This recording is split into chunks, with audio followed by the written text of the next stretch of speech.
মাননীয় মডারেটর, আমাদের আজকের বিতর্কের বিষয় নির্ধারণ করা হয়েছে সম্পদের অভাব নয়, দুর্নীতিই বাংলাদেশের উন্নয়নের অন্তরায়। বিষয়ের পক্ষে অবস্থান করছি। মাননীয় মডারেটর, আমার দলের প্রথম বক্তা ব্যাংকিং সেক্টরের দুর্নীতির সামান্য একটু চিত্র তুলে ধরেছেন এবং প্রমাণ করেছেন সম্পদের অভাব নয়, দুর্নীতিই বাংলাদেশের উন্নয়নের অন্তরায়। আমি আরো কিছু গুরুত্বপূর্ণ সেক্টরের দুর্নীতির চিত্র তুলে ধরছি।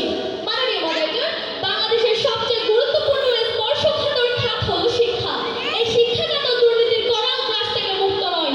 টিআইবির সাম্প্রতিক প্রতিবেদন অনুযায়ী দেশের মাধ্যমিক শিক্ষায় এমপিও মুক্তি, নিয়োগ, বদলি, পাঠদান অনুমতি সহ বিভিন্ন কাজে 5,000 থেকে 15 লাখ টাকা পর্যন্ত ঘুষ দিতে হয়। এছাড়াও শিক্ষাক্ষেত্রে চিহ্নিত দুর্নীতিপ্রবণ খাত ও কাজের দিকগুলো হচ্ছে বিভিন্ন ধরনের পূর্ত কাজ নির্মাণের দায়িত্বপ্রাপ্ত প্রতিষ্ঠান, শিক্ষা প্রকৌশল অধিদপ্তর, নতুন পাঠ্য বই মুদ্রণ ও শিক্ষাক্রম প্রণয়নের দায়িত্বপ্রাপ্ত প্রতিষ্ঠান এনসিটিভি, বেসরকারি ও এমপিওভুক্ত বিদ্যালয়, বেসরকারি বিশ্ববিদ্যালয়। আরও আছে প্রশ্নপত্র ফাঁস, নোট গাইড, কোচিং বাণিজ্য, শিক্ষক বদলি ও পদায়ন, প্রকল্প, প্রকল্পের গাড়ি ব্যবহার, অপ্রয়োজনে বিদেশ ভ্রমণ, প্রশিক্ষণের নামে অর্থ ব্যয়।